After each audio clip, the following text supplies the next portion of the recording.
You've probably seen his name all over the headlines lately. Brown Mogotsi, the outspoken Northwest businessman who's been at the center of political drama within the ANC. And let's just say he's not holding back. In fact, in his latest exclusive interview with the SABC, Mogotsi fired back with confidence, humor, and a few sharp jabs aimed directly at ANC Secretary General Fikile Mbalula. I've seen those communications and the utterances by the Secretary General. But let me confirm something to you. I'm a member of the ANC in good standing. I have also, attempted to send you some proof that my membership only expires at the end of October. But it is not the Secretary General who has the power to do that. My branch, which I have communicated with, and they are aware that my membership only expires at the end of October. I'm from Fikile, a street away from my house. The first Secretary General of the ANC in 1912 is living, this house is there. It is not the first time I know of a Secretary General by Fikile Mbalula. And this is the African National Congress, not Mbalula National Congress. The leaders of this organization are produced by the ANC, not vice versa. Whether Chief Lituli or Tambo, including Fikile Mbalula himself, they are the product of this organization. And in the case where Fikile is talking about sourcing money and stuff like that, the January 8 function, everyone is allowed to attend. And the ANC itself cannot transport all the people. And if there is a particular businessman who's ready to assist, like the list that appear on TV, you can see those people come from Mpumalanga, Limpopo, Free State, Eastern Cape. We are just trying to bring a small combat to the function. It's not about being lobbied. And on the same breath, on the January 8th that we are not talking about, the national officials of the ANC, they came with one boat from Cape Town to Robben Island. It's only Fikile Mbalula alone who came with a lavish boat owned by a foreign national company. Do we have to question him? Did he declare that? What should we say if such a thing has happened? I'm trying to prove a point that with a January 8th celebration, you will get donations, you will be assisted by different people. It doesn't necessarily say when you assist then you are a criminal cartel. In all those messages that are appearing, there is no way they say, I've mentioned Minister Senzo Mtunu that he must give me money. The rest of the money went to the traveling and accommodation of those people.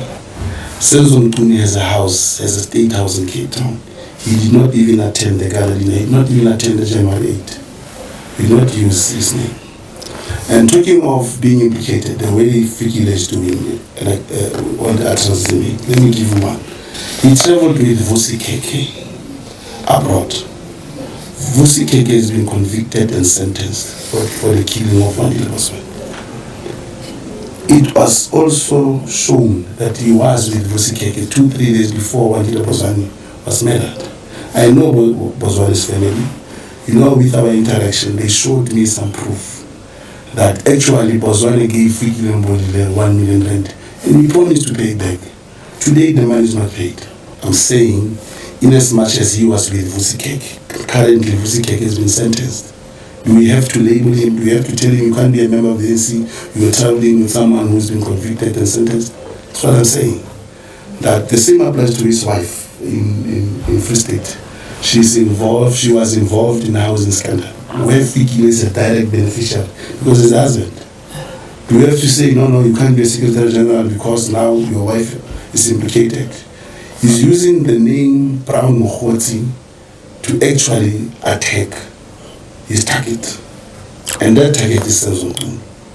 This whole thing that led to Matlanga Commission, the target is Senzo Mtunu. You need to check something very important here.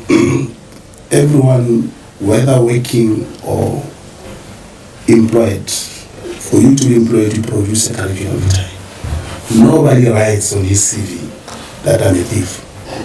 So meeting with Cat Matlanga, if ever he has done something wrong elsewhere, he didn't tell me. Every businessman will never tell you that I'm a thief or whatever. The things you are discussing, what you are discussing at that moment, it takes us back to the right platform which is coming now. He's a businessman, I'm a businessman, but remember the commission is coming, where I'll be able to actually go deeper about my involvement. You know, I'm not a well-off businessman, but the amount mentioned there is 150,000. Surely that one I can have. I cannot exploit that amount of money. Cat was assisting not necessarily delegates, comrades who were attending the general eat. There's a message where I asked him to give somebody Eastern Cape 10,000, he didn't give it. Or another one was about 12,000. It's not to solicit, it's not to extort that amount of money. If there was a message which says, Cat gave me 5 million and the next thing he was appointed. And why I'm saying Samson Tun has been targeted, check. Cat was appointed for 360 million rand by the previous former minister, by the previous administration. But with a review of the same tender, Samson Kunu terminated this contract. So how does Wig and Cat become one thing, whereas he loses 360 million tender? You see the Audi Ultra program ensures the right of an individual to give a side of the story. But significantly, what I like to raise with you, I thought General Kumalo or General Mkonazi or General Masemunda, they will provide the commission with a proof of Section 205, which allows them to have access to cell phones. If not, then how are they going to prove that these things belong to us? How are we going to prove that this message is my message? Once, you know, let me give an example about the Ad Hoc Committee. I'm on the list of the Ad Hoc Committee. I don't know if you are aware that the Ad Hoc Committee is not empowered to extract facts. It's not even empowered to protect sources or informant or me. Therefore, such things can only be done in the commission. Coming here and talk about any operation, whether it's under or is, that's what's going to prove now that those messages have been planted. Some messages have been planted. I don't know the name. I never even met Cat at Tembis. I've never been to Tembis Hospital before. I know nothing about Tembis. And if there are allegations linking me and Mommy and Cat, then it means all those messages have been manufactured elsewhere. I don't follow tenders. I don't do government tenders. You don't follow tenders? The last time my foundation got involved was with the Department of Health. Mogotsi Foundation, we interdicted the process. They had to re-advertise. We requested through POPIA to have access to the records and all those things. Ultimately, the foundation got a court order against the department and the service provider. It dragged, they went to Supreme Court of Appeal. It included so much money that the foundation decided, no, let's not proceed with this. I know nothing about that. You know, I can confirm something very important. When I spoke to the minister, Sazungu, being a Mahican boy, things that I was more critical and, you know, trying to pursue was that the TTA here, which used to be the provincial headquarters of Pretoria, should be brought back here. I even asked him if possible he should talk to the Minister of Defense that the headquarters of the army should also come back to Mahikeng. You know, that's the only way you could revive the economy. Potchefstroom has the defense intelligence of the country. All the artillery is based in Potchefstroom. The revenue there is so huge. So there are so many things I could have spoken to Senzon Tunu about, not the political killing testing. Yeah, things are getting spicy. So here's the deal. Brown Mogotsi sat down with SABC News and made one thing crystal clear. He's still a member of the African National Congress in good standing. He even mentioned that his membership only expires at the end of October, and that he's got proof of it. According to him, Fikile Mbalula's recent comments about the ANC distancing itself from him were, in his words, unwarranted and overreaching. Basically, Mogotsi said, "Hold up, This is the African National Congress, not the Mbalula National Congress. That line right there has social media laughing and debating at the same time. Mogotsi went further to say that it's not the Secretary General who decides on a member's status, it's the branch. He mentioned that his branch in Mafikeng is fully aware of his standing and that he's from a neighborhood with deep ANC history. He even added that the very first Secretary General of the ANC in 1912 once lived just a street away from his house. In his own words, Mogotsi reminded everyone that leaders like Chief Luthuli, Oliver Tambo, and yes, even Fikile Mbalula himself were produced by the ANC, not the other way around. But that was just the beginning. Mogotsi didn't stop there. He took things up a notch by saying he's ready and available to appear before both the Matlanga Commission and the Parliamentary Ad Hoc Committee that's currently underway. He seems determined to clear his name and speak his truth, directly and publicly. Now, when the conversation turned toward allegations and rumors, Mogotsi got personal. He pointed out what he saw as double standards within the ANC. He said that if being associated with someone accused of wrongdoing is enough to disqualify a person, then people should also look at Mbalula's own associations. He brought up the case of Vusi Kekana, who was convicted and sentenced for murder, claiming that Mbalula had previously traveled with him.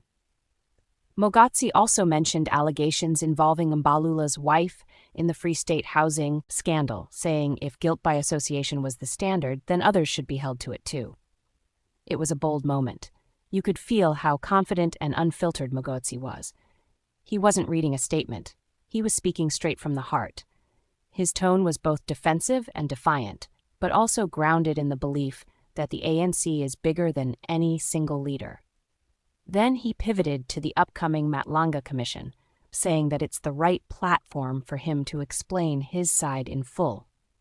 He admitted that he's not a wealthy businessman and that the amounts mentioned in the reports, around 130,000 rand, were exaggerated and unrealistic for him to have handled. That honesty caught people off guard because it painted a more human picture of him. He's saying, "I'm not some billionaire puppet master. I'm just someone who's been unfairly dragged into political mud." He even brought up the January 8th ANC function, claiming that all national officials came together from Cape Town on one boat, and that the travel and accommodation costs were handled collectively.